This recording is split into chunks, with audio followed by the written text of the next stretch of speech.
Algunos hombres miden su valía por lo que construyen. Otros, por lo que logran que tú creas que construyeron, sonriendo todo el tiempo mientras están parados sobre nada.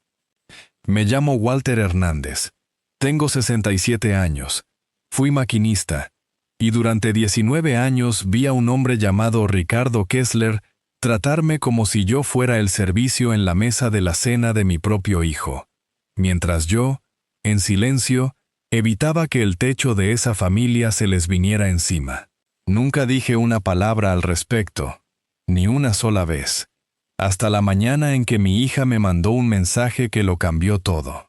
Era un martes de principios de junio, con ese calor que se siente en el Bajío justo antes de que truene. Yo estaba en el cobertizo detrás de mi casa, en la calle Loma del Roble, repegando las patas de una mecedora que le estaba haciendo a mi nieta para su cuarto, cuando mi teléfono se iluminó en la mesa de trabajo. Pensé que era mi hija Clara confirmando la hora para que me recogiera para la cena por la confirmación de Lili ese sábado. Me limpié el aserrín de las manos y lo levanté. No era sobre la confirmación. Era una puerta cerrándose. «Papá, por favor no vengas a la cena el sábado. Ricardo dice que esta vez solo esté su familia, para que sea más sencillo. Espero que lo entiendas». Lo leí una vez, y luego otra vez, más lento, como si las palabras pudieran reacomodarse para formar algo que tuviera sentido. Mi propia hija, mi única hija, diciéndome que me quedara en casa, mientras mi nieta celebraba uno de los días más importantes de su vida joven. Dejé el teléfono boca abajo en la mesa de trabajo. Volví a tomar la brocha de pegamento y seguí trabajando. No porque no me hubiera dolido. Me dolió como duele la traición cuando viene envuelta en voz suave, lisa por fuera, dentada por dentro. Pero tenía 19 años de práctica tragándomelo todo. No iba a desmoronarme por un mensaje de texto. Todavía no, al menos. Déjenme retroceder, porque necesitan el panorama completo antes de decidir quién es el villano en esta historia. Y eso me incluye a mí. Hace 19 años, mi hija Clara tenía 23 y trabajaba de mesera en un restaurante de carretera cerca de León, cuando trajo a casa a un hombre llamado Ricardo Kessler, y me dijo que estaba enamorada. Ricardo venía de una familia de la zona de San Jerónimo, en Ciudad de México, que hablaba del dinero como otras familias hablan del clima, constantemente, y como si explicara todo sobre quién eras. Su padre, un hombre llamado Donato Kessler, le echó un vistazo al esmalte descascarado de Clara y a su corola de segunda mano, y decidió en ese mismo momento, en esa primera cena, que su hijo se había casado con alguien inferior. Cada día festivo después de eso se sintió como una auditoría. Donato se sentaba a la cabecera de su mesa de vidrio, en esa casa grande con la entrada circular, y oficiaba como un hombre dictando sentencia. «Clara, ¿no querías terminar tu carrera de enfermería? Qué pena cómo la vida se interpone». O su favorita, lanzada directo contra mí. «Maquinista, ¿verdad? Buen trabajo, trabajo honesto. Alguien tiene que hacerlo». Dicho con una sonrisa, siempre con una sonrisa. Su esposa, Marcela, era más suave en esto, de la misma manera en que una fuga lenta es más suave que una inundación.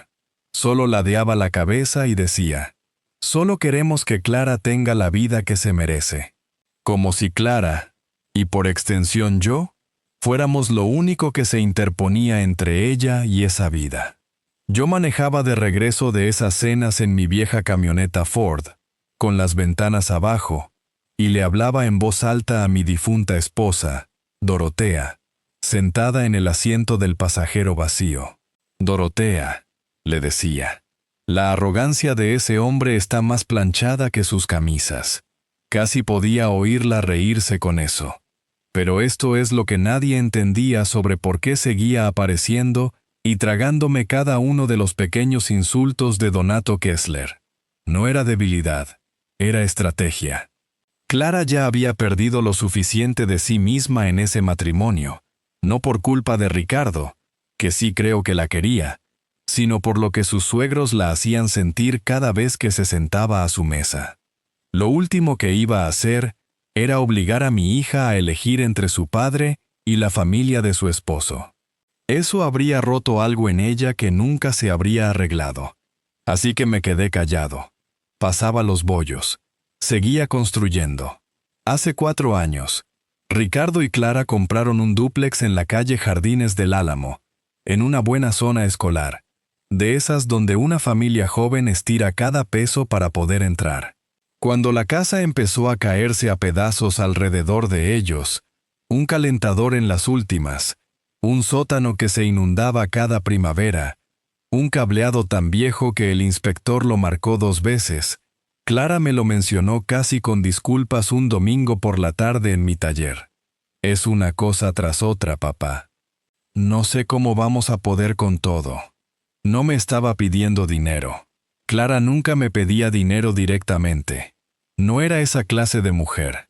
Demasiado orgullosa para pedir. Demasiado cansada para ocultarlo. No hice un discurso al respecto. Llamé a mi contador ese lunes y empecé a mover fondos. Aproximadamente 1.4 millones de pesos mexicanos en 11 meses. Calentador nuevo, drenaje francés, cableado completo, un sótano terminado exactamente como mi nieta Lili me lo describió, tomando malteadas en la heladería El Rincón. Un rincón de lectura, estantes empotrados, de todo. Supervisé cada contratista yo mismo. Manejé hasta allá 3 o 4 veces por semana. Pedí favores a hombres con los que había trabajado 35 años para asegurarme de que todo quedara bien hecho. Y esto es lo que nunca le dije a Clara. La verdadera razón detrás de todo. Había visto a mi hija encogerse un poco más cada vez que se sentaba frente a Donato Kessler, y sentía que no era suficiente. Y mientras yo tuviera dinero y 2 manos que funcionaran, mi hija nunca iba a llegar ante ese hombre con la mano abierta. Esa era la línea que yo mismo me había trazado. El último pago, aproximadamente 189.7 mil pesos mexicanos, estaba programado para liberarse el lunes después de la cena de la confirmación de Lili. La cena de la que me acababan de desinvitar. Me quedé en ese cobertizo un buen rato esa noche, con la mano apoyada en la mecedora, el teléfono boca abajo en la mesa. 67 años. Enterré a mi esposa. Pasé toda mi vida construyendo cosas con estas 2 manos, y mi propia hija no puede guardarme una silla en una mesa de cena. Volví a tomar el teléfono. Abrí el mensaje de Clara y tecleé 6 palabras. Entendido. Que se diviertan. Envié. Luego llamé a mi contador, un hombre firme y sin rodeos llamado Arturo Peña, que había manejado mis finanzas durante 15 años. Arturo, ese pago del sótano, deténlo. No lo liberes el lunes. Hubo una pausa en la línea. ¿Está todo bien, Walter? Todavía no, le dije. Pero lo va a estar. Colgué, volví a la mecedora, tomé la lija, y por primera vez en 19 años, dejé de construir cosas para gente que no me quería en su mesa. Para las 10 de la mañana siguiente, el día de la cena de la confirmación de Lili, la cuadrilla que hacía el acabado del sótano empacó sus herramientas y se fue de la propiedad en Jardines del Álamo sin decirle nada a nadie, solo a la oficina de Arturo. El sótano quedó a medias, el piso expuesto, los estantes apilados en una esquina, el polvo de tablarroca flotando en el aire. La llamada que me dijo todo lo que necesitaba saber sobre la familia de mi yerno llegó a las 6:52 de la mañana siguiente. Y ni siquiera dijo, «Buenos días». «Papá, ¿qué hiciste?». La voz de Clara, tensa, ya acusándome antes de que yo hubiera tomado mi café.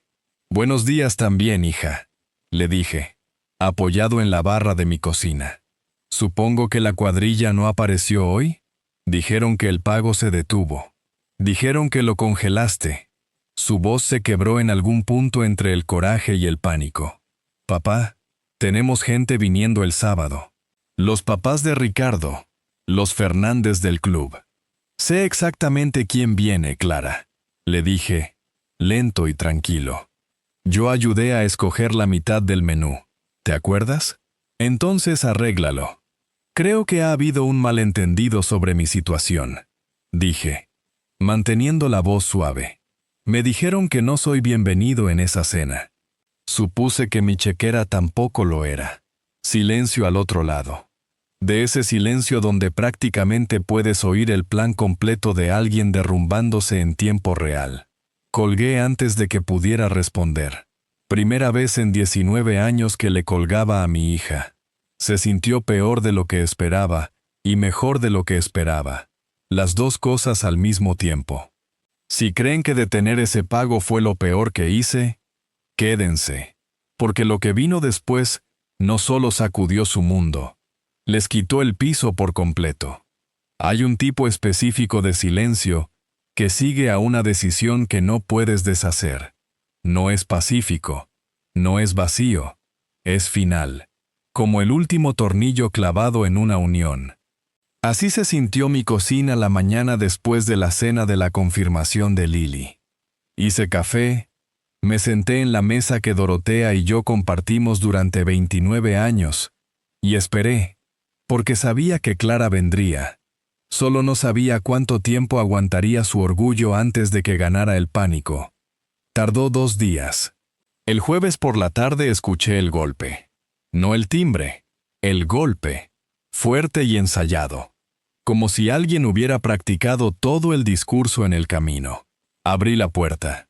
Clara estaba en mi porche con su uniforme de trabajo, la mandíbula apretada, los ojos enrojecidos. Su coche seguía encendido en la entrada. Había planeado que esto fuera rápido. «Papá», dijo, y la palabra salió como si le costara algo. «¿Qué está pasando? Tengo a la cuadrilla llamándome diciendo que el trabajo está parado. El sótano es un desastre. ¿Qué hiciste?» Me hice a un lado de la puerta. «Entra, Clara. No necesito entrar. Necesito entender». Lo dije más bajito esa vez. «Pasa». Entró. Le serví café sin preguntar. Lo puse frente a ella, al otro lado de la mesa, y miré a mi hija. De verdad la miré. Por primera vez en más tiempo del que quería admitir. Se veía cansada. No cansada de hoy. Cansada de años. «Me mandaste un mensaje el martes», dije. Se movió incómoda en la silla. «Papá, eso fue porque Ricardo estaba estresado por la cena y su papá». «Me mandaste un mensaje», dije otra vez. Tranquilo, firme, diciéndome que no era bienvenido en la confirmación de mi propia nieta. ¿Sí o no? Silencio. «Sí», dijo finalmente quedito. «Bien», asentí. «Entonces entiendes por qué hice la llamada que hice». «No, papá, de verdad que no. Porque son aproximadamente 189.7 mil pesos mexicanos entre nosotros y un sótano terminado. Y tú estás haciendo una declaración». «No estoy haciendo una declaración, Clara», dije, inclinándome hacia adelante. «Estoy trazando una línea. Hay una diferencia. Una declaración es algo que haces para ganar una discusión. Una línea es algo que trazas cuando por fin te respetas lo suficiente para trazarla». Me miró fijamente. Dejé que el silencio quedara ahí. «Gasté aproximadamente 1.4 millones de pesos mexicanos en esa casa», dije. «No porque me lo pidieras, sino porque te vi hacerte más pequeña cada vez que te sentabas frente a Donato Kessler sintiendo que no era suficiente. Y decidí que mientras yo tuviera dinero, mi hija nunca iba a llegar ante un hombre así con la mano extendida». Hice una pausa. Esa fue una promesa que me hice a mí mismo, no a ti. A mí mismo. Su mandíbula se movió. «Papá, pero si no soy lo bastante familia para tener un lugar en la mesa», dije, «entonces no estoy obligado a seguir financiando la vida que construyen en esa mesa. Eso no es rencor, hija. Es aritmética». Se fue 20 minutos después. El coche todavía caliente. La vi salir de la entrada y sentí algo que no había sentido en 19 años. Volver a ser yo mismo. Ahora. Aquí es donde la historia da un giro. Y van a querer poner atención, porque aquí es donde todo empieza a resquebrajarse de par en par. Clara llegó a casa y le contó todo a Ricardo. Y Ricardo hizo exactamente lo que yo supuse que haría. Llamó a su madre. Clara me contó después, casi palabra por palabra, cómo fue. Ricardo caminando de un lado a otro por el sótano a medias. Teléfono pegado a la oreja. Mamá, Walter congeló el dinero de la remodelación. Todo. Necesitamos que papá cubra el último pago o el sótano entero se queda parado. La respuesta de Marcela, dada en ese tono practicado de todo está bien que siempre usaba, fue: no te preocupes, hijo. Hablaré con tu padre. 6 palabras que han arruinado más familias que cualquier crisis económica. Donato llamó a Ricardo personalmente a la mañana siguiente. Y ojalá hubiera podido ver la cara que puso al hacer esa llamada. Porque Donato Kessler era un hombre que vivía para momentos exactamente como este. Momentos donde podía aparecer y recordarles a todos quién era el verdadero proveedor. Ricardo, no te preocupes por nada. Yo hago unas llamadas. Esto no es nada. Voz grande, confianza total. La caballería había llegado. Ricardo de verdad se sintió aliviado. Ese alivio duró unas 40 horas. Donato prometió el dinero para el lunes. El lunes llegó y se fue. El martes llegó un mensaje sobre algún retraso en la transferencia. Para el miércoles, su teléfono caía directo al buzón de voz. El jueves por la mañana, sin poder seguir viendo su sótano destrozado, Ricardo manejó hasta la zona de San Jerónimo para sentarse frente a su padre en esa gran sala formal, con los muebles de piel y los trofeos de golf enmarcados, y le preguntó directamente: ¿tienes el dinero o no? Y Donato Kessler, el hombre que había pasado 19 años haciendo sentir pequeña a mi hija en su propia mesa, lo miró a través de la mesa de centro de vidrio y dijo: está complicado ahorita, hijo. Complicado. Ricardo empezó a jalar hilos después de eso. Y cuando jalas un hilo en una zona como San Jerónimo, todo el tejido se deshace entre tus manos. Porque yo ya le había dicho a Arturo que preparara los papeles para investigar mi situación legal sobre esa casa. Ricardo tuvo que revisar por su cuenta la situación de los préstamos, lo que lo mandó a escarbar en los registros de propiedad sobre las finanzas de su propio padre. Lo que encontró ahí lo sacudió hasta los cimientos. La casa de San Jerónimo, la joya de la corona, había sido refinanciada 3 veces en 5 años. El valor acumulado estaba exprimido hasta el final. El banco prácticamente era el dueño. Una vez que abrió los ojos, los pequeños detalles empezaron a pintar el cuadro real. Recordó una llamada de una agencia de cobranza hacía un mes que había descartado como número equivocado. Ahora sabía mejor. Llamó a un amigo que trabajaba en la tienda del club campestre, y su amigo se quedó callado en la línea antes de admitir finalmente que la membresía de Donato había sido suspendida 8 meses antes por falta de pago. La Cadillac rentada en la entrada circular estaba a un pago atrasado de ser recuperada. Donato Kessler no era rico. Donato Kessler era un performance, y el telón acababa de caer en medio del segundo acto. Ricardo me llamó esa noche cerca de las 10. Suegro. Su voz era diferente, hueca, como un hombre que acababa de atravesar una puerta por la que no puede regresar. ¿Por qué nunca dijo nada? ¿Decir qué? Le pregunté. Que ellos, que él era, todo eso. ¿Por qué nunca dijo algo? Me quedé callado un momento. No era mío para decirlo. Le dije. Un hombre no destruye a la familia de su yerno para probar un punto, incluso cuando el punto necesita ser probado. No respondió de inmediato. Podía oírlo respirando al otro lado. 19 años, suegro. Lo sé. Hizo sentir a Clara como, en cada cena, cada día festivo, cada vez que ella intentaba. Se detuvo. Empezó de nuevo. Y todo el tiempo él era... Sí, dije quedito. Todo ese tiempo. Pausa larga. ¿Qué hago ahora? Y justo ahí, esa pregunta fue lo más maduro que le había escuchado decir a mi yerno en 19 años. Nada esta noche, dije. Descansa. Lo demás lo resolvemos después. Mientras tanto, yo había tenido mi propia conversación con Arturo Peña. Arturo es de esos hombres que no desperdicia ni una sílaba. Walter, dijo, mirando los papeles, cuando financiaste esa remodelación, la inscripción de tu gravamen de contratista te da un interés real y registrado sobre esa propiedad. Eso significa que si las cosas se ponen difíciles, tienes legitimación para solicitar el reembolso por vía judicial, incluso posiblemente forzar un remate para recuperar lo que se te debe. Me quedé con eso un minuto. No quería forzar un remate. Ese nunca fue el objetivo. Lily vivía en esa casa. Pero tampoco iba a seguir legalmente atado a una propiedad donde acababan de decirme que mi presencia era inconveniente. Redacta la carta de ejecución del gravamen, dije. No la presentes todavía.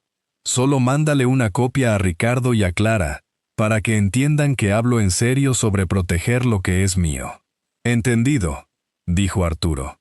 Walter, ¿estás seguro de esto? Arturo, dije, recostándome. He estado seguro de muy pocas cosas en mi vida. Esta es una de ellas. Cuando Ricardo recibió esa carta, el tranquilo maquinista jubilado de la calle Loma del Roble tenía legitimación legal real para moverse hacia la recuperación de su dinero por la vía judicial. El pánico que siguió fue, por todos los relatos, bíblico. Clara llamó a Ricardo al trabajo. Ricardo llamó a la oficina de Arturo y le dijeron amablemente que el señor Peña representaba a Walter Hernández y no podía discutir el asunto con él. Clara llamó a Marcela, que llamó a Donato, que al parecer aventó un trofeo de golf a través de esa sala formal con la fuerza suficiente para cuartear el tablarroca. Me enteré de eso de segunda mano. No voy a fingir que no sonreí un poco. Los vecinos de Jardines del Álamo ya estaban hablando. Una remodelación de sótano detenida con un contenedor todavía en la entrada no es sutil. La gente nota, la gente habla. San Jerónimo es una zona grande con memoria de pueblo chico. La imagen que Donato había pasado 19 años construyendo, el patriarca exitoso, el hombre de recursos, se estaba desmoronando en público. Una pregunta sin responder a la vez.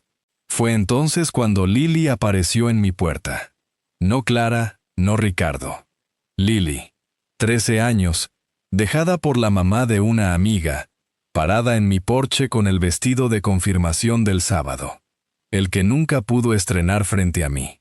«Abuelo», me miró fija. Habló con el señor Álvarez, uno de los contratistas. Dijo que usted pagó casi todo el sótano. Me hice a un lado. «Pasa, Lily». Entró sin necesitar segunda invitación. Le puse una sidral frente a ella, me senté al otro lado de la mesa de Dorotea y abrí una carpeta que había guardado en el cajón de la cocina desde el día que congelé el pago.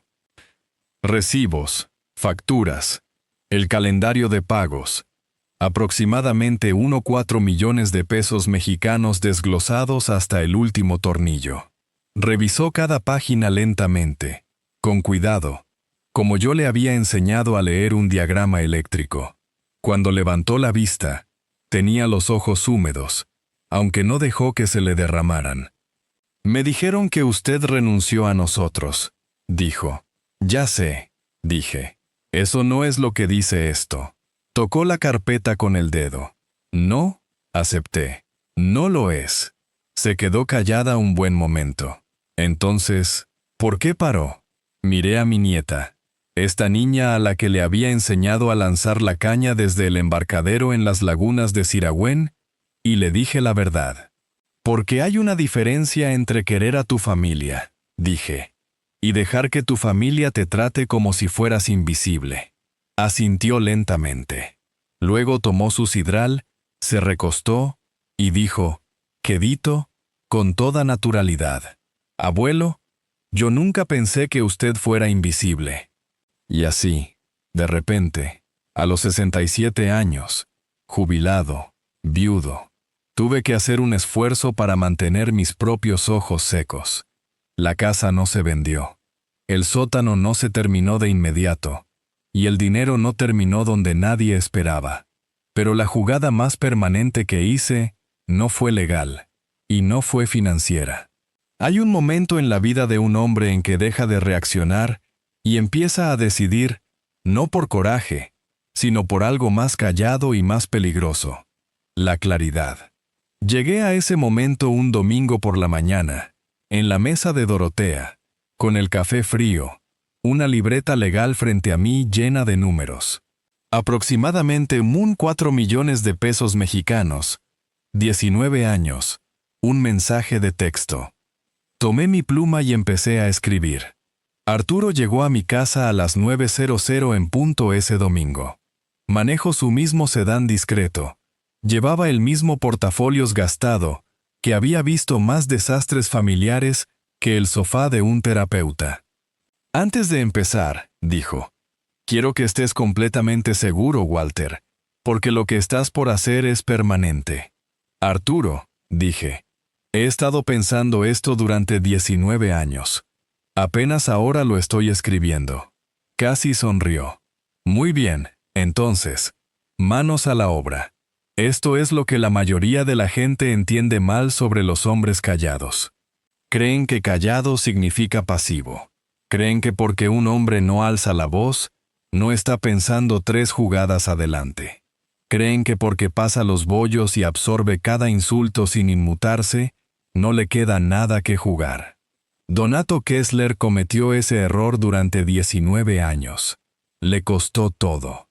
Mientras Ricardo y Clara buscaban desesperadamente aproximadamente 189.7 mil pesos mexicanos para un contratista, mientras Donato hacía llamadas que no llevaban a nada y daba explicaciones que no convencían a nadie, yo me senté con Arturo a reestructurar cada decisión financiera que había tomado en nombre de esa familia. Primer punto del orden del día: liberar mi reclamo legal sobre la propiedad de Jardines del Álamo. Pero solo una vez que Ricardo aceptara por escrito un plan de pago que pusiera la responsabilidad exactamente donde correspondía. Sobre él, no sobre Lily, no sobre la casa. Le costó una cantidad real e incómoda de su propio presupuesto mensual durante los siguientes años, pero hizo que esa deuda fuera suya para cargar. Honestamente, como debió haber sido desde el principio. Firmó sin discutir. Creo que una parte de él lo necesitaba. Segundo punto del orden del día, y este es el que más importaba. Los aproximadamente 1.3 millones de pesos mexicanos que ya había gastado. Olvídenlo. Un regalo dado libremente. Y no tenía ningún interés en reclamarle eso a mi hija. Pero los aproximadamente 189.7 mil pesos mexicanos que todavía estaban en mi cuenta, el pago que nunca se liberó, ese dinero tenía un nuevo destino. Lily cumplió 14 ese octubre, 3 semanas antes de su cumpleaños. Recibió una carta certificada en la Casa de Jardines del Álamo, dirigida específicamente a ella. No a Clara, no a Ricardo, a ella. Adentro estaba la documentación de la oficina de Arturo, que formalizaba un fideicomiso educativo protegido a su nombre. Esos aproximadamente 189.7 mil pesos mexicanos, la cantidad exacta que Donato una vez había presumido alrededor de la mesa que estaba apartando para ella para algún día, la financiaron por completo. No solo protegí mi dinero, tomé el faltante exacto que Donato dejó atrás y lo usé para asegurar el futuro de mi nieta en su lugar. Junto a la documentación había una nota escrita a mano de mi parte. Una página, tinta azul, Mi letra que Lily siempre decía que parecía un plano. Decía, Lily, un sótano se puede reconstruir. El carácter no. Espero que esto te ayude a construir ambos. Cada peso en esta cuenta fue ganado honestamente y es completamente tuyo. Sin condiciones, sin ataduras. El nombre de nadie más está en ella. Úsala para convertirte en exactamente quien tu abuela y yo siempre supimos que serías. Con todo mi amor, abuelo. Clara me llamó 20 minutos después de que Lily le enseñara la carta. Papá. Su voz se quebró en la primera palabra. Y pude escuchar los 19 años de cosas que ninguno de los dos había dicho jamás, sentadas justo detrás. No tenías que hacer eso. Lo sé. Ese era el dinero para él. Sé para qué era, Clara. Silencio. ¿Por qué? Preguntó. Simple. Sin ningún tipo de actuación detrás.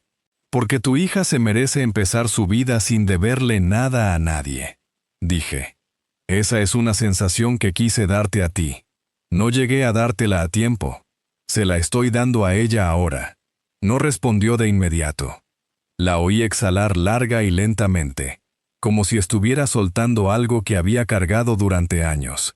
Lo siento, papá, dijo al final. Por el mensaje, por la cena, por dejar que todo llegara tan lejos. Dejé que eso quedara en el aire un momento, que significara lo que significaba. Ven el domingo, dije. Hago un guisado. Nos sentamos en el cobertizo como antes. Sí, dijo quedito. Me gustaría. Ahora, sé lo que están esperando escuchar. ¿Quieren saber qué pasó con Donato Kessler? Yo también. La carta que Arturo redactó ya había hecho su daño antes de que yo necesitara presentar nada. La voz corre rápido y lejos en una zona como San Jerónimo. Un suegro con un reclamo legal registrado rondando en silencio no es un susurro, es un campanazo. El nombre de Donato quedó pegado a todo el lío. Y la historia del sótano detenido y el dinero congelado y la carrera para cubrirlo se convirtió en conocimiento del vecindario en 2 semanas. El tipo de cosas que se cuentan en el tianguis y sobre el café, en la fonda de la calle Zapata. Pero el verdadero desmoronamiento no pasó en San Jerónimo. Pasó en el propio comedor de Donato. Ricardo llevó los registros de propiedad y el aviso de suspensión del club a casa una tarde y los puso sobre la mesa de la cocina sin gritar. Clara se sentó frente a él y leyó cada página en silencio. Vio los totales de deuda, los pagos atrasados, todo el performance que su padre había montado solo para mantener las apariencias, y se quedó muy quieta. El color se le fue de la cara. Me dijo que veníamos de familia con dinero, dijo finalmente, apenas un susurro. Me dijo eso toda mi vida. Ricardo se inclinó y cubrió su mano con la suya. Lo sé, dijo. Menospreció a tu papá, dijo ella, con la voz endureciéndose. Menospreció a papá. ¿Por qué? Preguntó. ¿Por ser honesto sobre lo que realmente tenía? Clara misma me llamó 3 días después. No esperaba eso. Durante 19 años habíamos mantenido una distancia fría y transaccional donde se trataba de la familia de Donato. Pero ver el colapso completo de la ilusión de su padre claramente había abierto algo en ella. La había obligado a ver quién había estado sosteniendo su familia todo ese tiempo. Esta llamada era diferente, sin armadura. «Papá», dijo, firme pero con un esfuerzo real detrás, «te debo una disculpa, una de verdad. Clara, déjame terminar, por favor», dijo. «Le pedí a Ricardo que le pidiera ayuda a mi papá cuando congelaste el dinero. Pensé que podían arreglar cualquier cosa porque me pasé toda la vida creyendo que podían». Pausa. No sabía lo de las deudas, nada de eso. Pero eso no es excusa, porque sabía lo que mi papá les hizo pasar a ti y a Ricardo en esas cenas, y lo dejé pasar. Lo dejé pasar durante años, y lo siento. Me quedé callado un momento. Dorotea siempre decía que lo más fuerte que una persona puede hacer Es disculparse sin una salida de emergencia incorporada. Lo aprecio, Clara, dije. De verdad. Y para que conste, nunca te culpe, ni una vez. Deberías, dijo quedito. Quizás, dije. Pero no lo hice. Donato me llamó exactamente una vez en 19 años. Una sola vez ese hombre marcó mi número directamente, sin audiencia para su performance. Un viernes por la tarde, a finales de julio. Yo estaba en el cobertizo. La mecedora que le hice a Lily estaba terminada hacía tiempo, teñida y en su cuarto. Mi teléfono sonó. Número desconocido, de la zona de San Jerónimo. Contesté. Walter. Su voz era diferente, sin una mesa de por medio. Más pequeña de alguna manera. Como un edificio que impresiona desde la calle, y es hueco en cuanto estás parado dentro. Creo que deberíamos hablar, hombre a hombre. Hombre a hombre.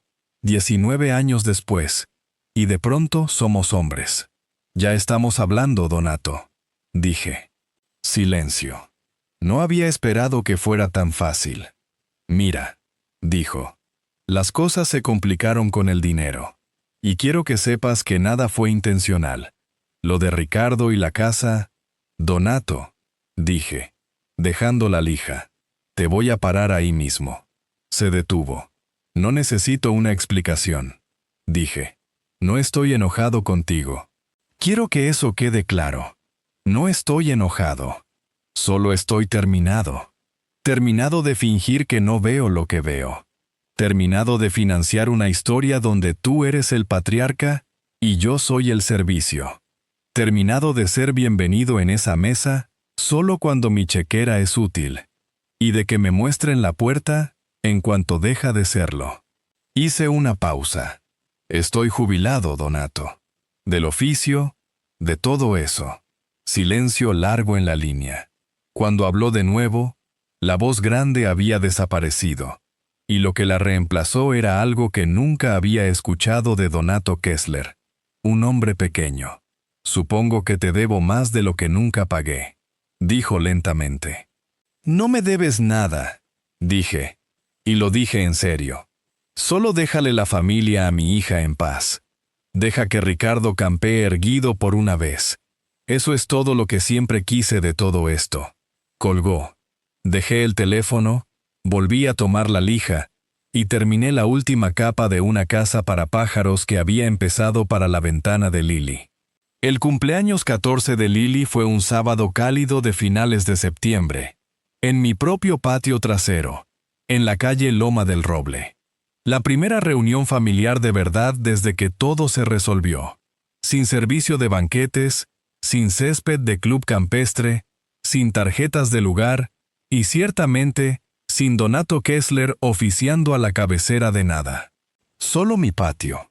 Luces de gotitas colgadas del árbol de maple, una hielera con sidral y limonada, un pastel de hoja de la misma panadería de donde Dorotea y yo pedíamos desde que Clara era niña. Ricardo llegó temprano a ayudarme a armar las mesas plegables. No hablamos mucho, no hacía falta. Hay un tipo de silencio entre un suegro y un yerno que ha sido reparado. No perfecto, todavía con algo de tejido cicatrizal, pero reparado, y se siente completamente diferente al silencio de dos personas evitándose. Se siente como alivio. Clara trajo flores de su propio jardín y las puso en frascos de vidrio a lo largo de las mesas sin que se lo pidieran. Me miró una vez y me hizo un pequeño gesto de asentimiento. Yo se lo devolví. Lily llegó con dos amigas de la escuela, ruidosa, como se supone que una adolescente de 14 debe ser. Y cuando cruzó la puerta trasera y vio las luces, las mesas, a sus papás parados juntos sin tener que demostrarle nada a nadie, a su abuelo en la parrilla con una camisa de franela vieja y las pinzas en la mano, y ni una sola disculpa que dar, caminó directo hacia mí y me abrazó de la manera en que abrazas a alguien a quien tenías miedo de perder. Gracias por no rendirte con nosotros, abuelo, dijo contra mi hombro. A los 67 años, y me quedé abrazándola un poco más de lo que probablemente debía. No era una opción.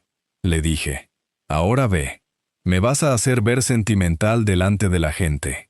Se rió fuerte y fácil, y corrió a buscar a sus amigas.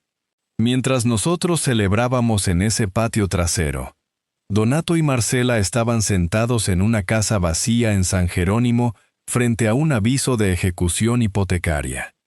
La Cadillac rentada ya estaba de vuelta en el lote de la agencia, de vuelta en silencio, un día entre semana, sin que nadie mirara. Nunca tuve que levantar un dedo para tumbar a Donato Kessler. Una vida de dinero prestado y orgullo prestado hizo todo eso por sí sola. Yo solo dejé de sostenerle el espejo. Hay algo que nadie te dice sobre la venganza, la que de verdad perdura. No se siente como fuego. Se siente como una tarde cálida de septiembre en tu propio patio trasero. Luces en el árbol de maple, tu nieta riendo con sus amigas, tu hija sentada en una silla de jardín, luciendo más como ella misma de lo que la has visto en años. Se siente como finalmente entender la diferencia entre lo que construiste y lo que solo financiaste. Donato financió una ilusión. Yo construí una familia. Y esa tarde de sábado, viendo a Lili apagar 14 velas mientras sus amigas gritaban, Ricardo caminó hasta donde yo estaba parado junto a la parrilla. Miró el humo que subía de las brasas y luego me miró a mí. Busqué ese mensaje que le mandé en junio, suegro, dijo, con la voz espesa. Ni siquiera reconozco al hombre que lo escribió. Lo siento por todo. Extendió la mano. Y por primera vez en 19 años, mi yerno me abrazó como si finalmente entendiera quién había estado realmente detrás de su familia todo el tiempo. Viendo apagarse esas velas, las luces parpadeando en ese viejo árbol de maple, finalmente entendí algo que Dorotea había estado tratando de decirme durante años. Lo más grande que un hombre puede dejar no es dinero, ni propiedades, ni siquiera su nombre. Es la verdad de quién fue cuando nadie lo estaba mirando, cuando habría sido mucho más fácil seguir sonriendo, seguir firmando cheques, y llamarle estar amado a lo que en realidad era estar siendo usado. Me llamo Walter Hernández. Tengo 67 años. Soy maquinista jubilado. Y construí algo que Donato Kessler jamás pudo. Construí algo que de verdad perdura.